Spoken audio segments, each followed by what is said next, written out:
Vous itu artinya adalah Anda.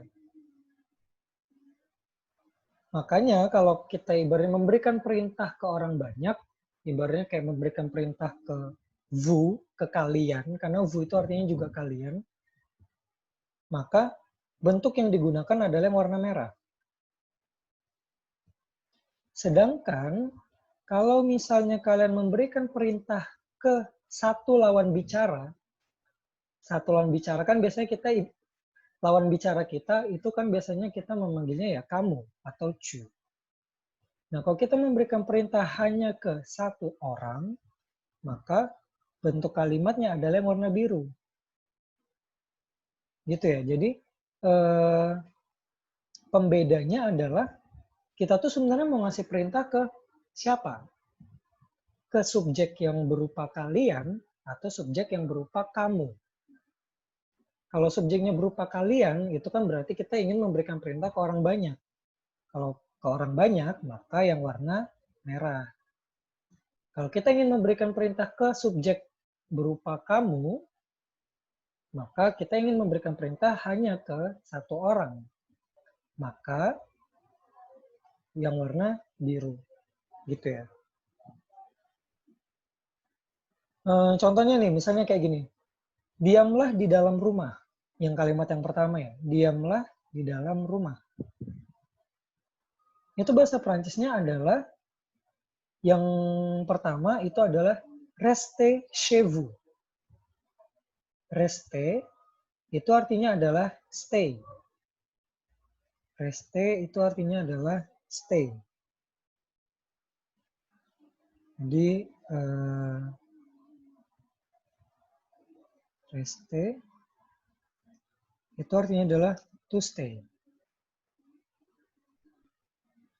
Chez vous, chez itu biasanya diterjemahkan sebagai di. Nanti disertai dengan subjek. Ini konteksnya adalah konteks tempat tinggal, tempat atau tempat tinggal. Jadi misalnya, chez moi. Chez moi itu diterjemahkan di rumahku.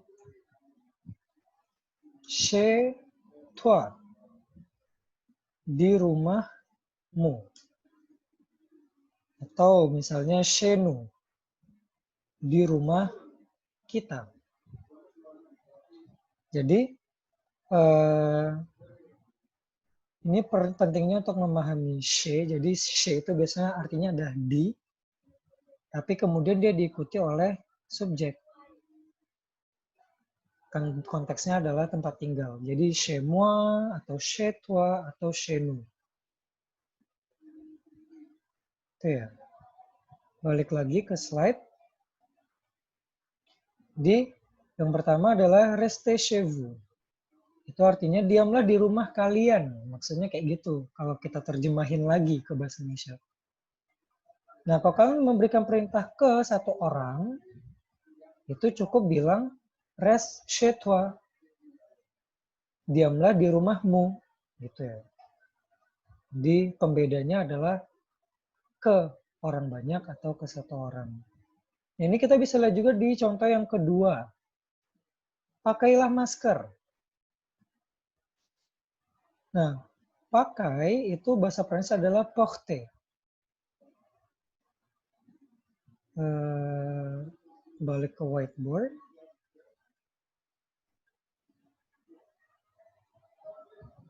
Ups. Bentar ya.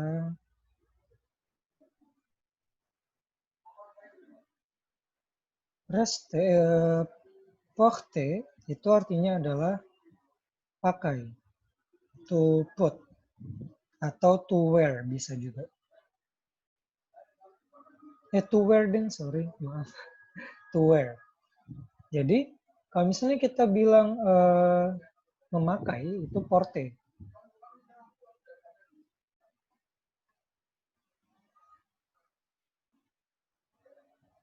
Ntar di sini ada ngechat.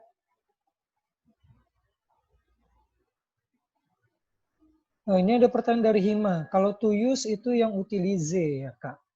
Iya, benar. Jadi, kalau misalnya, jadi ada kadang-kadang orang suka kecampur ya. Kadang-kadang ada yang menggunakan porte atau utilize. Ini utilize. Utilize itu artinya adalah to wear, to use. Ini kan kadang-kadang juga memang dalam bahasa Inggris kita bisa menggunakan use untuk diterjemahkan sebagai memakai. Tapi ini ibaratnya to porte itu lebih ke yang kayak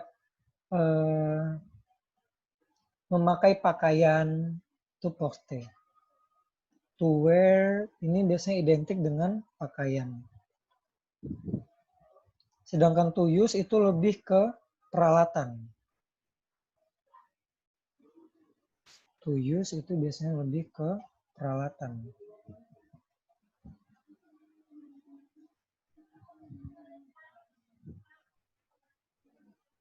To use itu peralatan. Peralatan.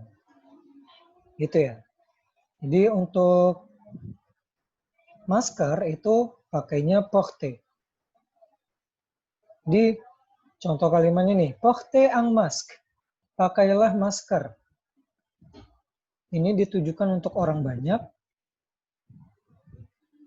Ini ditujukan untuk satu orang. Kamu. Kamu, kalian ini, kalian.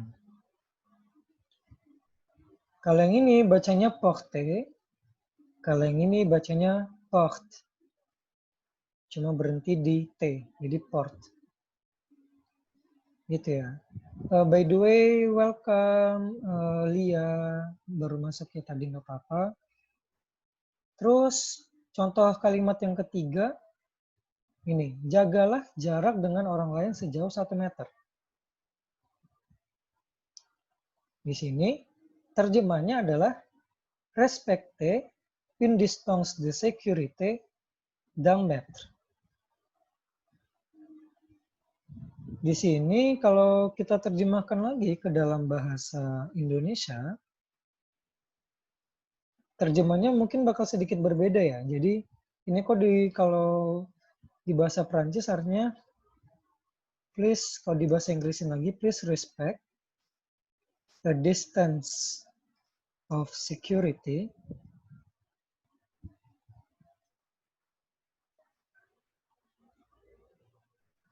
1 meter.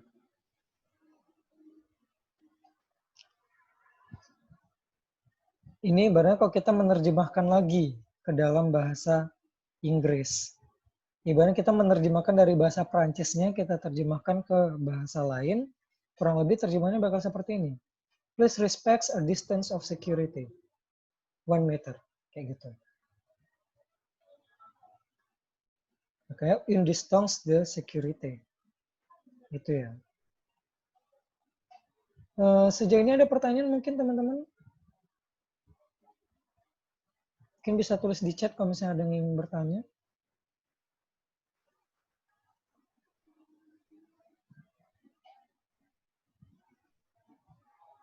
Iya, Lia, nggak apa-apa, baru bangun tidur. Hima, kalau sejauh 1 meternya dihapus, apa bisa artinya jadi respect and distance the security? Bisa. Ini kalau kamu mau ngapus, kalau kamu cuma mau nulis respect and distance the security, itu bisa. Artinya, please respect a distance of security. Selesai. Cuma kemudian memang kalau mau lebih spesifik, kita bisa menggunakan, menjelaskan secara lebih spesifik berapa meter misalnya. Makanya di sini ada penjelas d'un metre, 1 meter. Kayak gitu ya. Jadi karena di Prancis juga tadi aku kan sebenarnya ngebuat nerjemahin ini kan aku juga browsing ya. Jadi kayak aku lihat situasi di Prancis biasanya orang pakai istilah yang seperti apa. Karena kadang-kadang kita nggak bisa sekedar nerjemahin doang. Dan yang aku setelah aku browsing beberapa sumber, mereka banyak yang menulis in distance de sécurité d'un mètre, disertai dengan jaraknya berapa. Tapi kemudian kalau misalnya kayak pertanyaan Hima, apakah bisa kalau dihapus sejauh 1 meter jadinya cuma respecte une distance de sécurité itu sangat bisa ya, nggak ada masalah. Gitu ya Hima. Terus, oke, mungkin kita bisa lanjut dulu ya ke slide berikutnya.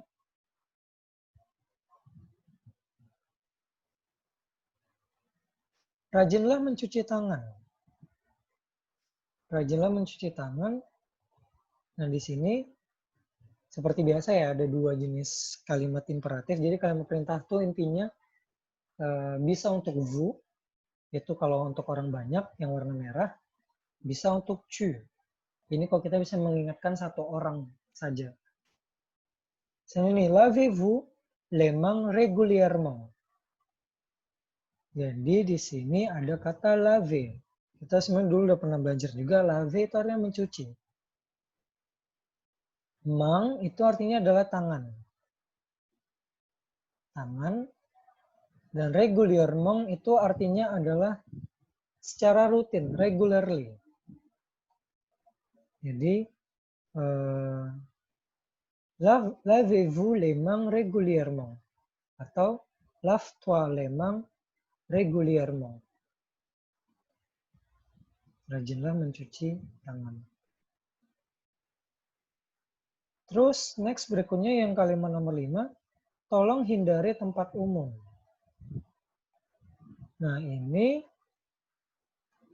dalam bahasa Prancis itu biasanya diterjemahkan sebagai éviter les lieux publics.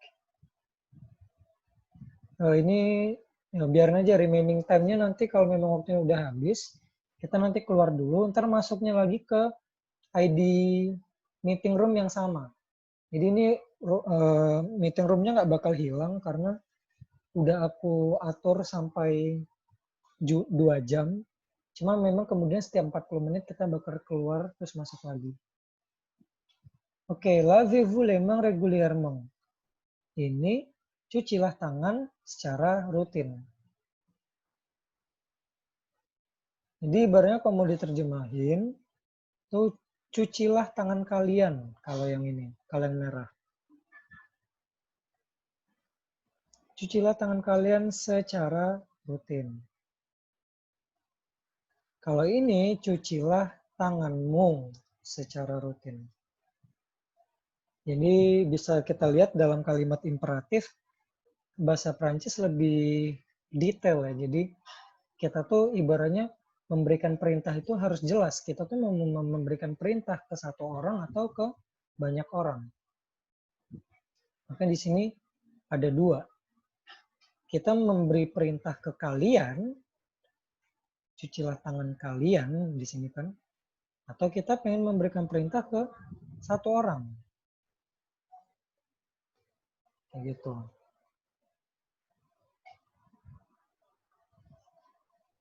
Sampai sini aku mau nanya dulu, sampai sini ngerti nggak ya?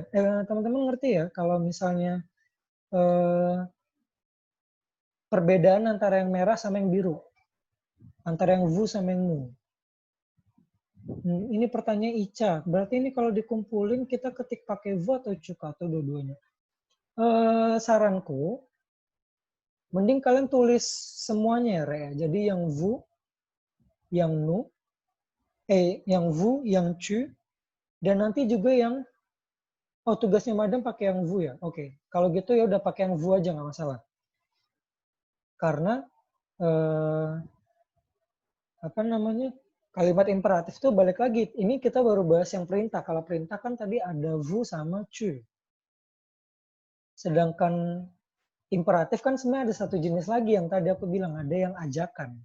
Nanti kita bakal lihat bagaimana kemudian kalimat dalam bentuk ajakan itu diterapkan. Tapi sejauh ini aku mau nanya, kamu ngerti kan ya perbedaan antara yang vous sama yang tu? Mas mau tanya kalau pakai slave, pertanyaannya Lia bagus. Mas mau nanya kalau pakai slave boleh nggak ya? Gini,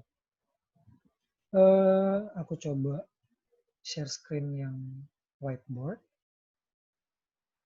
Gini ya, slave Ini kan memang artinya se laver ini adalah kata kerja dasarnya.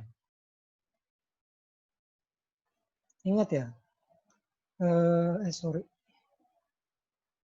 Se laver itu adalah kata kerja dasar. Apakah bisa dipakai kalau kata kerja dasar? Jawabannya nggak bisa. Karena kata kerja dasar itu tidak ada konteksnya sama sekali. Itu cuma kayak memberitahu aja. Selave itu artinya adalah mencuci. Mencuci diri sendiri. Ingat ya, waktu itu aku pernah jelasin yang mencuci diri sendiri gitu. Nah, kalau misalnya kita kalimat imperatif atau bahkan kalimat sederhana ya, kalimat biasa pun kita kan nggak bisa menggunakan kata kerja dasar. Dalam kalimat sederhana pun misalnya, kalimat yang normal, kata kerja dasar itu harus diturunkan. Ingat ya. Kayak waktu itu, misalnya kayak kata kerja dasar parler, to speak. Ini kan kita nggak bisa, dalam kalimat normal kita nggak bisa menggunakan je parle.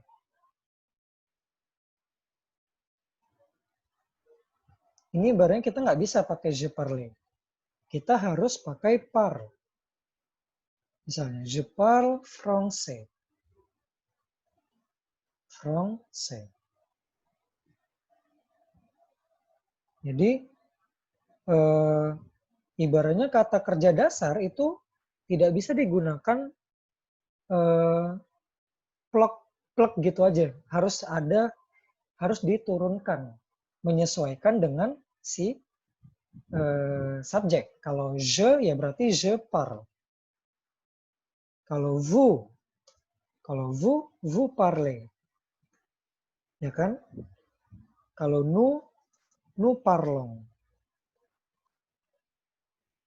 Oleh karena itu, jadi untuk menjawab pertanyaan Ilya, kita nggak bisa sekedar menggunakan kata se laver. Jadi, balik ke sini lagi. Se laver itu kemudian di kalimat ini, se laver itu diturunkan menjadi lavez-vous. Lavez-vous. Dia juga diturunkan menjadi lave-toi. Jadi ibaratnya lavez-vous atau lave-toi itu adalah turunannya dari se laver. Gitu ya. Jadi ibaratnya kita menggunakan kata kerja itu harus diturunkan terlebih dahulu. Gitu ya, Lia. Oke. Terus misalnya nomor 5 tadi, tolong hindari tempat umum. Évitez les lieux publics. Lieu public itu artinya adalah public places. Éviter itu artinya adalah hindari. Nah, ini dari kata dasar éviter, pakai er. Ini terjemahnya adalah to avoid. Atau avoid aja. Dihindari. Éviter dan évite. Terus, don't panic buying. Panic buying ini ya sangat umum ya terjadi kemarin beberapa waktu yang lalu di banyak negara juga. Banyak orang melakukan panic buying. Nah, sekarang kita memberikan perintah bahwa don't panic buying. Di sini kalimatnya adalah ne faites pas d'achat panique. Ne faites pas d'achat panique itu artinya ini kok diterjemahkan lagi ke dalam bahasa Inggris jadinya adalah don't do. Ne faites pas itu artinya adalah don't do. Don't do panic buying. Jadi di sini panic buying-nya itu sebagai kata benda ya, kata benda. Don't do panic buying.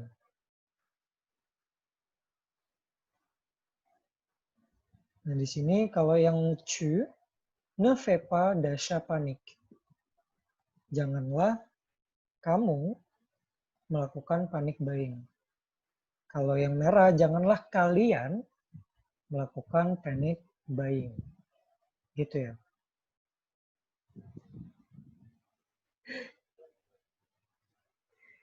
Panic buying apa ya bahasa Indonesia? Aku dari kemarin nggak nemu-nemu. Aku juga nggak tahu bahasa Indonesia-nya apa. Beli kepanikan. Memang nggak ada ya bahasa Indonesia ini nggak ada. Bahasa Perancis yaitu achat panik. Achat itu pembelian. Ibaratnya agak-agak mirip juga sama bahasa Perancis tuh kurang lebih kayak jadinya agak mirip juga sama bahasa Indonesia. Jadi kayak jangan lakukan pembelian panik, ibaratnya kayak gitu. Oke. Ini karena less than a minute, mungkin kita bisa ini dulu ya, keluar dulu dari room ini, ntar kita masuk lagi. Oke?